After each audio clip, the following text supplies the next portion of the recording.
பிரியமானவர்களே, ரோமர் 8:36 என்ன சொல்லுகிறது பாருங்க. கிறிஸ்துவின் அன்பை விட்டு நம்மை பிரிப்பவன் யார்? உபத்திரமும் யாக்குலமோ துன்பமோ பசியோ நிர்வாணமோ நாசமோ பட்டயமோ இவை எல்லாவற்றிலும் நாம் நம்மில் அன்பு குருவலாலே மற்றும் ஜெயக்குழுவலாய் இருக்கிறோம் என்று சொல்லி அப்போஸ்தலனாகிய பவுல் இப்படி அழகாக கேட்கிறார்.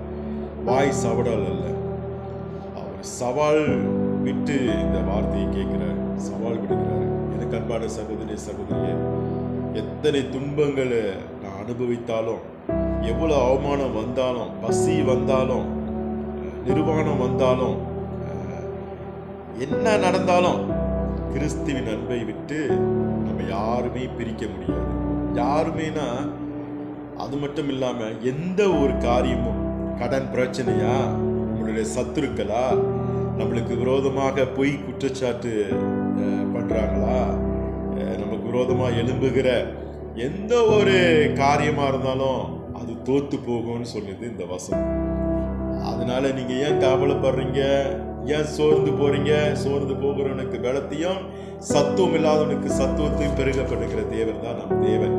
இந்த வார்த்தையை கேட்கிற அப்போஸ்தலனாகிய பவுல் நிச்சயமாக அவரு கர்த்தருடைய அன்பை ருசித்து பார்க்க முடிந்தவங்க தான் அப்படி கேட்க முடியும். கர்த்தருடைய அன்பை நாம் முதலாவதாக ருசிக்க வேண்டும். பிரியமானவர்களே, கர்த்தருடைய அன்பை நம்ம ருசித்தால் தான் இப்படி நம்ம நடந்து கொள்ள முடியும், இப்படி நம்ம பேச முடியும், சவால் விட முடியும். எனக்கு அருமையான சகோதர சகோதரிய, சும்மா ஒரு பக்கம் இயேசுவை நேசிக்கிறேன்னு சொல்லிட்டு ஒரு பக்கம் காலை எங்கேயோ வைத்துக்கிட்டு ஒரு பக்கம் இயேசு கிட்ட காலை வைத்துட்டு இருந்தா நிச்சயமா இப்படி சொல்ல முடியும். கிறிஸ்து எனக்கு ஜீவன், சாவு எனக்கு ஆதாயம்.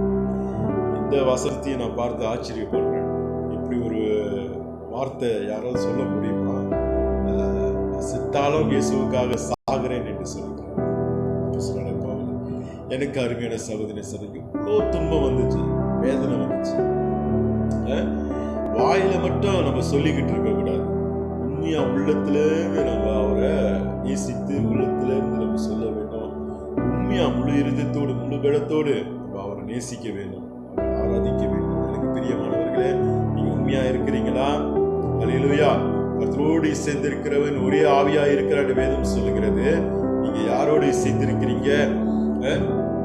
உலகத்துல கொஞ்சம் காரியத்தை வேணும், அப்படியே இயேசு கிட்ட ஒரு காரியம் வேணும் அப்படின்னு சொல்றீங்களா? நீங்க முதலிடம் யாருக்கு கொடுக்குறீங்க? முதலாவதாக தேவனுடைய ராஜ்யத்தின் நீதியும் தேடுகள், அப்பொழுது இவைகளெல்லாம் கூட கொடுக்கப்படும் சொல்லி வேதத்துல நம்ம பார்க்க. கர்த்தரை தேடுங்கள் அப்பொழுது பிழைப்பெறுகின்ற வேதம் சொல்லுகிறது. அல்லேலூயா. அதாவது நம்ம உண்மையாய் அவரை தேடும் பொழுது, கர்த்தர் சமீபமாய் இருக்கிறாராம். அல்லேலூயா. ஒருகுண்டதும் நறுகுண்டதுமான இருதயத்தை நீ புறக்கணியாரு, அவர் நம்மளை வெறுத்து விட மாட்டாரு.